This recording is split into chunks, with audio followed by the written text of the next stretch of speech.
I thought my apartment was haunted. The truth is so much worse.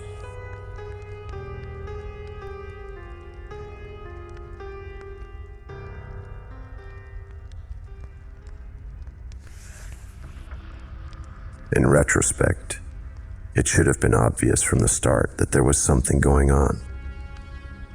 It was my first time renting an apartment, but even I thought that the landlord was eager for me to move in as soon as possible.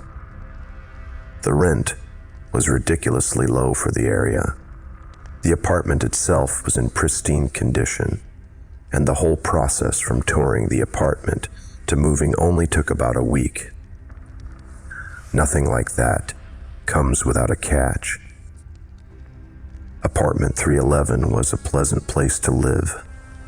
At first, it had 2 bedrooms and 1 bathroom, and since I lived alone, that meant I got to convert 1 bedroom into my own office space. It came with a handful of paintings already, so it didn't even have the off-putting liminal feeling that some empty apartments have.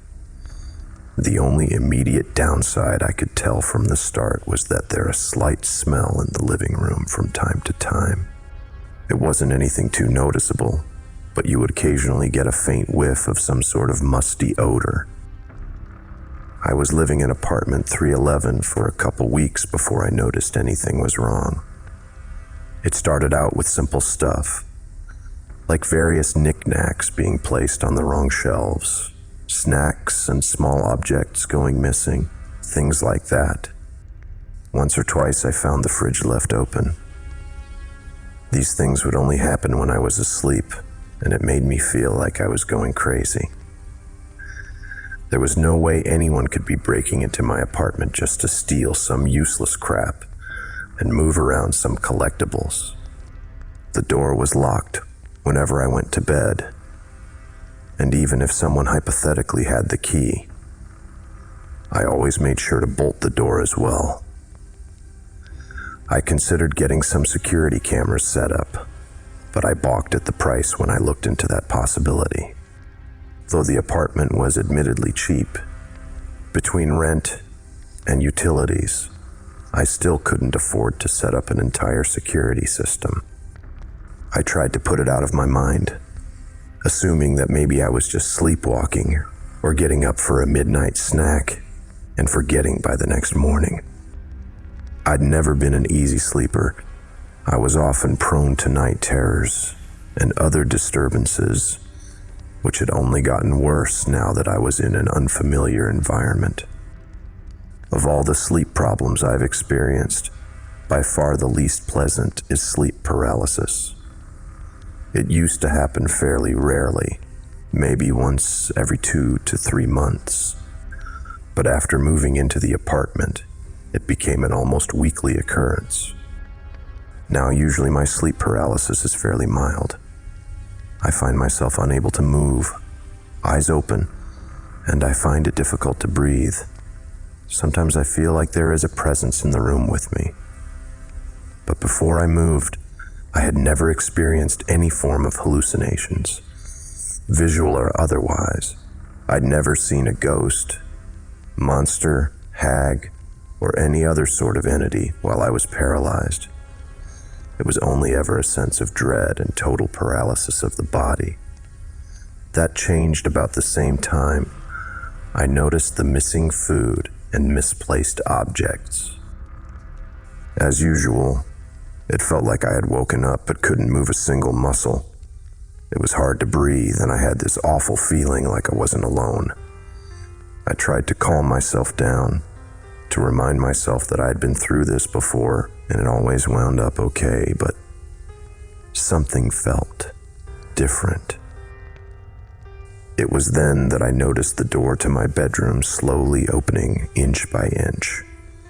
I could hear the creak of the hinges as it swung inward. Someone or something was coming into my room. He peeked his head around first, dull eyes reflecting the faint glow of moonlight from my bedroom window. He was bald with pale, flaky skin. I wanted to scream when I saw his expression, but I was still a prisoner of my own body.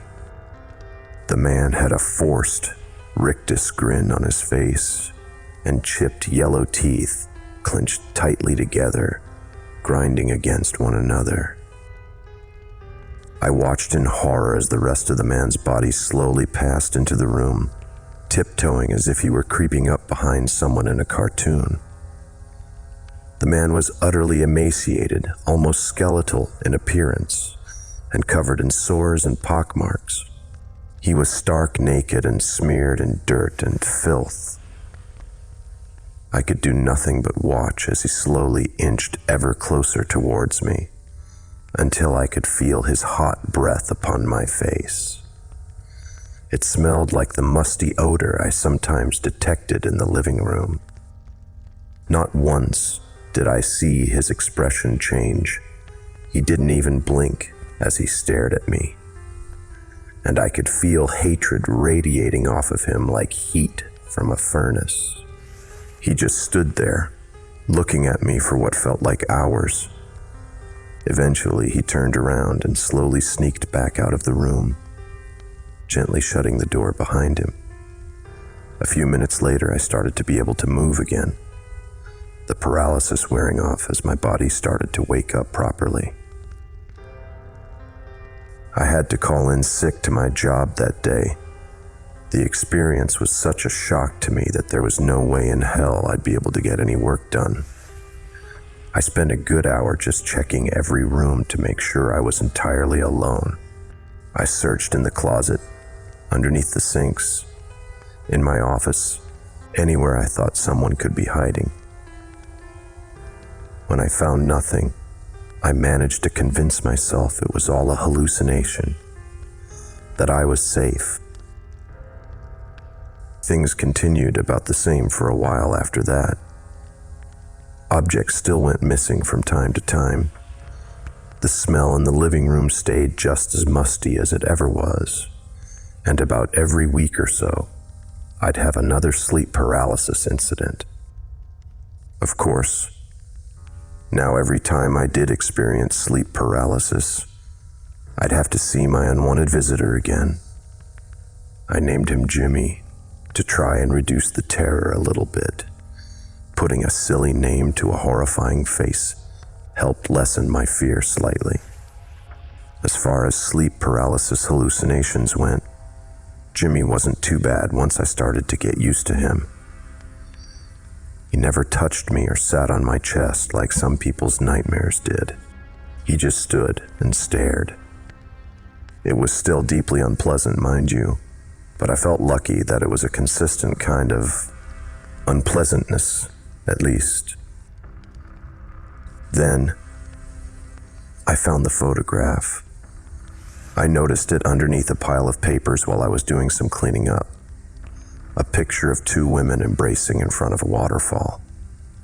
I didn't recognize either of the women, and I assumed it must have been from the previous tenant. I texted the landlord, Greg, and asked if he still had the old tenant's phone number, so I could give her a call. He obliged, and within a few minutes I was calling her. She picked up after a couple rings, sounding slightly exasperated. "Hello, this is Rebecca. Who is this?" "Hi, my name is Flora. I'm the current tenant of apartment 311. I think that you may have left a photograph behind when you moved. I was wondering if you'd want to pick it up or I could mail it to you or something." There was a long pause on the other end of the phone. "Hello?" I asked. "You need to get out that apartment. You're not safe." I honestly didn't have any response but to laugh. "Is this some kind of joke?" I asked her between chuckles. I heard her sigh with frustration. "It's not a joke. I'm serious. Things have been going missing, right?" That got my attention. "How do you know that?" "It happened with me too. My girlfriend and I kept noticing things being moved or disappearing while we were asleep. Little things mostly. Snacks, trinkets, nothing major. Now I never saw this. But my girlfriend swears one time when she got up in the middle of the night to get a glass of water, she saw this naked man just staring at her. He was covered in sores and looked more like a corpse than a person. She woke me up and we called the police, of course, but they didn't find anything, I think. Rebecca paused for a moment, choosing her words. What is it? I asked, increasingly panicked. I think 311 is haunted. We asked around to some of the other residents, and apparently the last guy to live there just disappeared. Our best guess is that he must have died, and his spirit just never left. My girlfriend is into some occult stuff, so she tried a cleansing ritual or something like that. But it didn't work. Things kept disappearing, and eventually we just decided to move. I hung up the phone. It was rude, sure, but I was just so shocked that I didn't know what to do. At the very least, I began to understand why I got this apartment for so cheap. I found myself just sitting on the couch for a while, occasionally getting a whiff of the musty smell. I stared blankly at a painting on the wall, one of the ones which was already there when I first moved in. It depicted a woman in a white dress, sitting underneath a tree reading a book.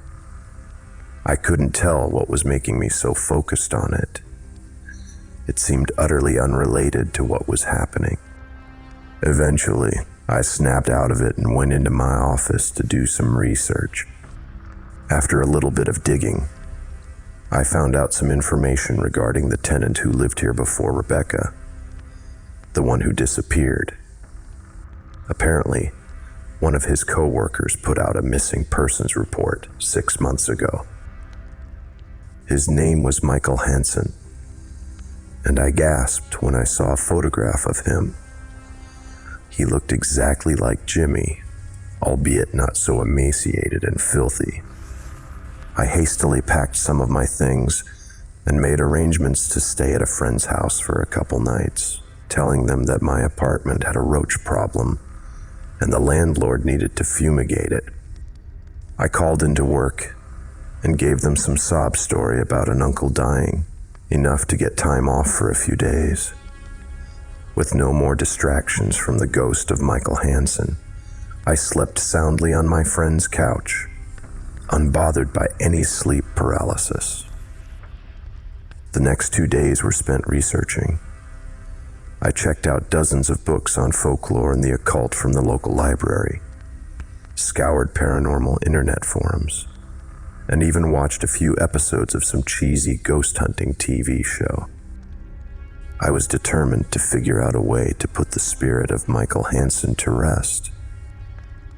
The stories were all wildly different, with countless potential solutions to my problem.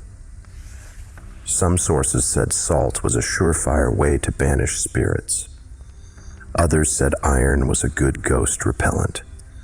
But most simply said I should give up and move. However, one myth piqued my interest. According to some beliefs, the spirits of the unquiet dead could be tied to objects from their life, binding them to the place where the object resided. If the object which their soul was bound to was destroyed, it freed their spirit, and they could move on to the afterlife. I remembered the paintings. I had assumed that they were put there by the landlord, but it was just as possible that they were left behind by Michael. I arrived back to the apartment, determined to grab the paintings and burn them, laying Michael Hansen's soul to rest once and for all. I felt like some sort of hero, a badass monster hunter who saved the day with her intuition and a little bit of book smarts. One by one, I pulled the paintings off the walls, putting them in a cardboard box. I made a mental note to buy some lighter fluid on the way to the empty lot, where I planned to burn them. I approached the final painting, the one which showed a woman in a white dress beneath a tree. I pulled it off the wall and recoiled as the musty smell increased in intensity. Staring in confusion, I saw a small rectangular hole where the painting used to be, about 4 feet off the ground and 2 feet by 2 feet in length and width. I shuddered in fear, remembering that Michael's body was never found. Perhaps he was murdered, his corpse hidden in the walls by some unknown assailant. I nervously flicked on my flashlight, peered within the hole, and screamed.